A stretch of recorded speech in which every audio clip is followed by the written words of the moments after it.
Hello guys, and welcome to another football video of mine, and today I will be reacting to the breaking news that Ole Gunnar Solskjaer has been appointed Man United manager on a 3-year deal, and I'm going to give my reasons why I think that this deal perhaps isn't all it's going to be built up to be.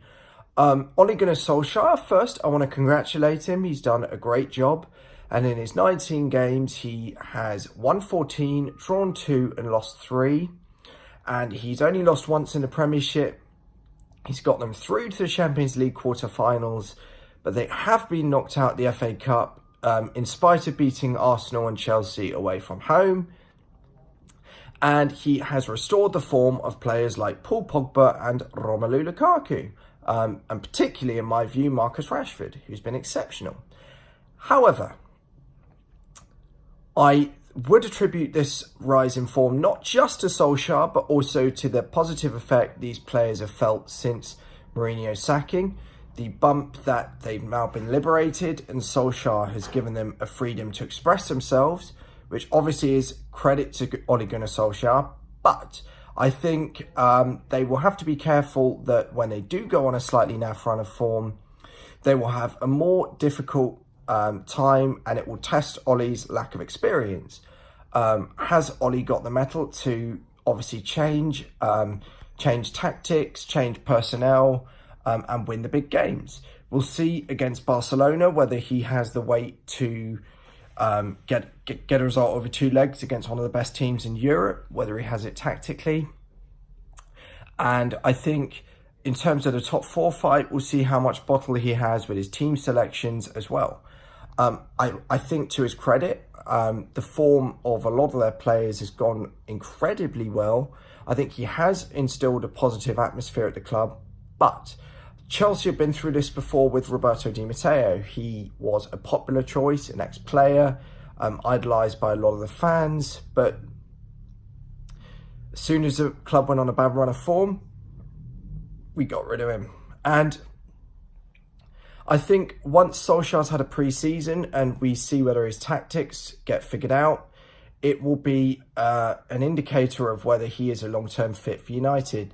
I think his tactics will eventually get read. There are too many good managers in the Premiership for it not to be. And I think what will be the indicator is when, say they lose a couple of games, 3 games, 4 games, will he be able to really restore it and keep the players positive and happy and respectful of him, which is important.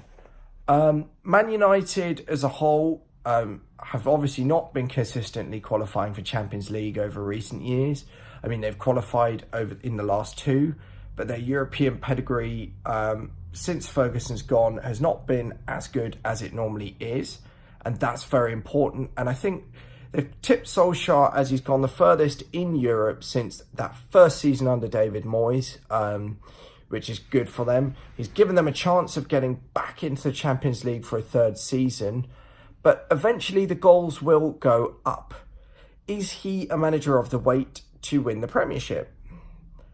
At the moment, I'm not sure he is. I think the managers that have won the Prem have been tactically better than him. They've been longer-term fits, better man managers, but he has to start somewhere. I'll grant him that. And I think he will do well getting United into the top 4. Will he be able to, in the long run, get them challenging for titles? I don't know, but I think he will struggle because in the big games, I think managers like Klopp, like Guardiola, just will have too much for him. Obviously, we haven't seen him play Pep Guardiola yet, but I think Pep City are still much better than this United side. And obviously of importance here would be the fact that Pep's got transfer backing, and it will be interesting to see how much Solskjaer gets. I think if the club are being cautious and they don't spend a great deal, it'll show that a bad run of form and they'll be ready to tip him out, much like Di Matteo at Chelsea, which would be very interesting. But if he does get backing, it'll be really, really interesting to see whether they will give him a couple of seasons to build a side and whether that side can win the Premiership. And that will be, as I say, I doubt they will, but maybe I'll be proved wrong. I hope so. I back him, and I think ex-players should be given more of a chance at clubs. But anyway, guys, I just want to bring some United fans slightly back down to earth after what we've experienced with Di Matteo. But congratulations to Solskjaer, and congratulations to United and United fans. They seem to have got the man they wanted, and good luck for the rest of the season.